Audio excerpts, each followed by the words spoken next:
Hello students, आज हम बात करने वाले हैं क्लास 9th के इंग्लिश के chapter reach for the top की। आई थिंक इसके 2 पार्ट हैं, तो आज हम फर्स्ट पार्ट की बात करेंगे जो एक ऐसी लेडी के बारे में है जिसने माउंट एवरेस्ट की चढ़ाई 2 बार की। It means she has scaled the mountain twice. Okay, तो इसी वजह से इनका नाम पूरी हिस्ट्री में है और आज हम सब उनके बारे में पढ़ने वाले हैं। आइए इसको सुनते हैं, पढ़ते हैं और समझते हैं। पैराग्राफ है पहला हमारा, इसमें लिखा हुआ है कि The only woman in the world who has conquered Mount Everest twice। ये सब हम जानते हैं कि माउंट एवरेस्ट कहाँ पर है, नेपाल में। ओके, और जिसकी अगर हम हाइट की बात करें दैट इज तकरीबन 8,848 meters। Okay, so the only woman in the world who has conquered Mount Everest twice was born in a society where the birth of a son was regarded as a blessing and a daughter, though not considered a curse, was not generally welcome। Okay, तो जो हम जिसके बारे में बात कर रहे हैं वह एक ऐसी औरत थी या ऐसी एक लेडी है जिसने एवरेस्ट चोटी पर या माउंट एवरेस्ट पर ट्वाइस यानी कि 2 बार विजय प्राप्त की। और उनका जो बर्थ है वो ऐसी सोसाइटी में हुआ था जहां पर अगर बेटा जन्म लेता है तो वो बून यानी वरदान माना जाता है, और अगर बेटी जन्म लेती है तो उसे अभिशाप यानी कर्स माना जाता है। हाँ, एक बात और, was not generally welcome, यानी कि ऐसा कोई अभिशाप नहीं माना जाता, लेकिन हाँ उसका वेलकम नहीं होता था जिस तरीके से बेटे के आने पर होता है, राइट। इसके आगे when her mother was expecting Santosh, a traveling holy man, giving her his blessing, assumed that she wanted a son। जब उसकी माँ संतोष को जन्म देने वाली थी, यानी कि संतोष की माँ की बात हो रही है, तो एक घूमते फिरते यानी कि जो वांडरिंग कर रहे थे, ट्रैवलिंग कर रहे थे, एक सेंट ने यानी साधु ने उसे अपना आशीर्वाद देते हुए यह इमेजिनेशन की या कल्पना की कि वह एक पुत्र चाहती थी। But to everyone's surprise, the unborn child's grandmother, who was standing close by, told him that they did not want a son। लेकिन वहां पे जो इतने भी लोग खड़े थे उनको हैरानी हुई जब जो भी बच्चा भी जन्मा नहीं था यानी अनबॉर्न चाइल्ड की दादी ने जो पास ही खड़ी थी उससे यह कह दिया कि वह एक पुत्र नहीं पुत्री चाहते हैं। और the Holi man was also surprised. इस बात पर जो होली मैन थे यानी साधु थे उनको भी बड़ी हैरानी हुई। Nevertheless he gave the requested blessing, तो भी उसने मांगा गया वरदान दे दिया। He gave the requested blessing and as destiny would have it, the blessing seemed to work। और जैसा कि हम जानते हैं कि जो प्रभु होते हैं वो सबकी इच्छाएं पूरी करते हैं, और ऐसी इच्छा हुई कि वरदान का जो पूरा इफेक्ट था या इम्पैक्ट था वो पड़ गया। और संतोष was born the 6th child in a family with 5 sons। और 5 बेटों में यानी 5 पुत्रों वाले परिवार में संतोष का जन्म हुआ। She was born in the small village of जोनियावास of Rewari district in Haryana, यानी कि उनका जो जन्म था वो हरियाणा में रेवाड़ी जिले के एक छोटे से गांव जिसका नाम था जोनियावास में हुआ था। क्लियर है?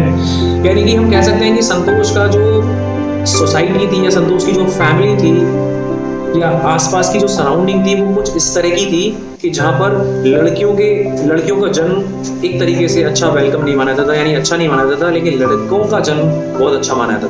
लेकिन संतोष ऐसी सोसाइटी में पैदा हुई। उनके 5 भाई थे, और उसके बाद क्या हुआ, क्या वास्तव में उन्होंने जो सोचा था क्या वो पूरा कर पाई? इस सोसाइटी को उन्होंने किस तरीके से अपना स्ट्रगल दिखाया, आइए पढ़ते हैं आगे। The girl was given the name संतोष, और इस बच्ची का नाम संतोष रखा गया, which means कंटेंटमेंट यानी कि संतुष्टि। But Santosh was not always content with her place in traditional way of life. लेकिन नाम संतोष था, लेकिन संतोष जो थी वो कभी अपने जो रिचुअल्स चले आ रहे थे या ट्रेडिशनल्स चले आ रहे थे, जो परंपराएं चली आ रही थी, उस ढंग से वो संतुष्ट नहीं थी। She began living life on her own terms from the start। इसलिए उसने शुरुआत से ही अपने जीवन को जीने के तरीके को बिल्कुल बदल लिया। शुरुआत से ही अपने अनुसार उसने चीज़ों को देखा। Where other girls wore traditional Indian dresses, Santosh preferred shorts। जहाँ पर हम कह सकते हैं कि जो अलग लड़कियाँ थी उनसे, वो जो ट्रेडिशनल होते हैं उस तरह की पोशाकें, उस तरह की ड्रेसेस पहना करती थी, लेकिन संतोष को जो शॉर्ट्स होते हैं यानी कि छोटे कपड़े, ठीक है, जो नीज तक आते हैं, ऐसे उन्होंने कपड़े पहने जिसे हम शॉर्ट्स कहते हैं। Looking back she says now, from the very beginning I was quite determined that if I chose a correct and rational path, the others around me had to change, not me.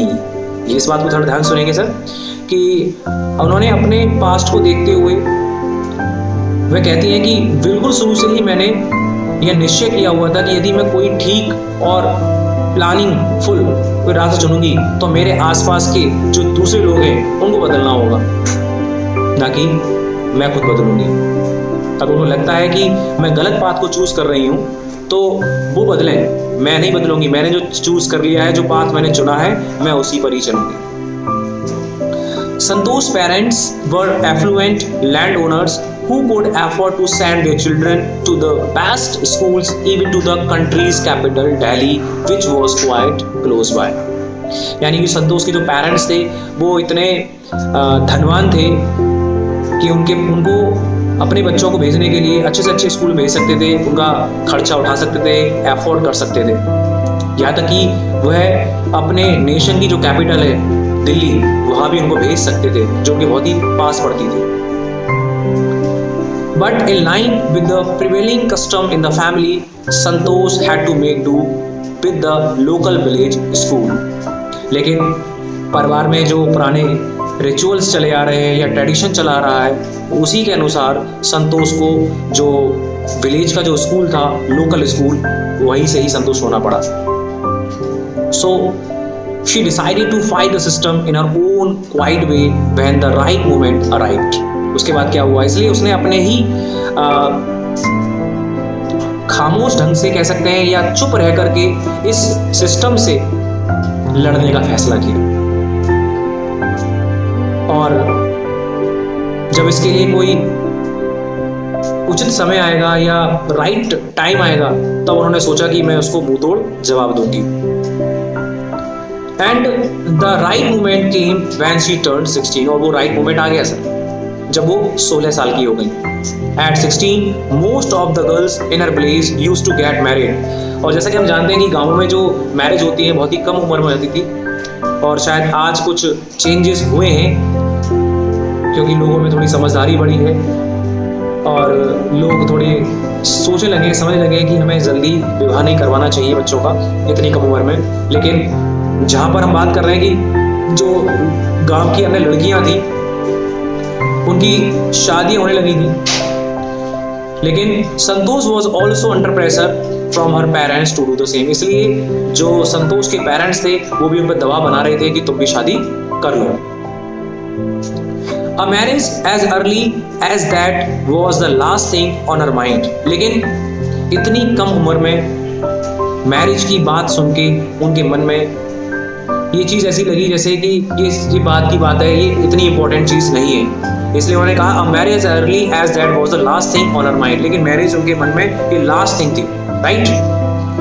She threatened her parents that she would never marry if she did not get a proper education। इसलिए उन्होंने हमारे माता पिता को threaten कर दिया, यानी धमकी दे डाली कि वह कभी विवाह नहीं करेंगी यदि उन्हें प्रॉपर एजुकेशन प्राप्त ना हुई। So she left home and got herself enrolled in a school in Delhi। इसलिए उन्होंने क्या किया, अपने घर को छोड़ दिया और दिल्ली के किसी एक स्कूल में एडमिशन ले लिया। सॉरी, मैं यहाँ पर ये मैसेज नहीं देना चाहता उन लड़कियों को कि वो भी अपना घर छोड़ दें और एजुकेशन के लिए वो बाहर चली जाएं। मैं यहाँ पर सिर्फ ये कहना चाहता हूँ कि उनका एक टारगेट सेट था, उन्होंने ऐसा किया, उन्हें मालूम है उन्हें क्या करना है, कैसे करना है, इसलिए उन्होंने ऐसा किया। ठीक है, प्लीज़ अपने माँ बाप के बिना परमिशन के आप कहीं मत जाइएगा। आगे बढ़ते हैं sir. She left home and got herself enrolled in a school in Delhi when her parents refused to pay for her education. लेकिन बात कहाँ टूट गई?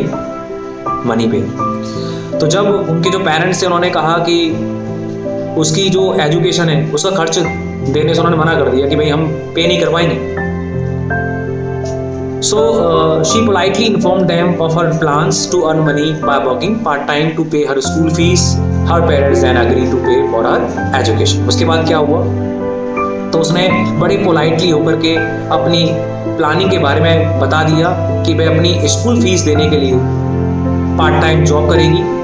तब उनके जो पेरेंट्स थे उन्होंने इस बात पर एग्री कर लिया, ठीक है हम तुम्हारे एजुकेशन का जो भी फीस है हम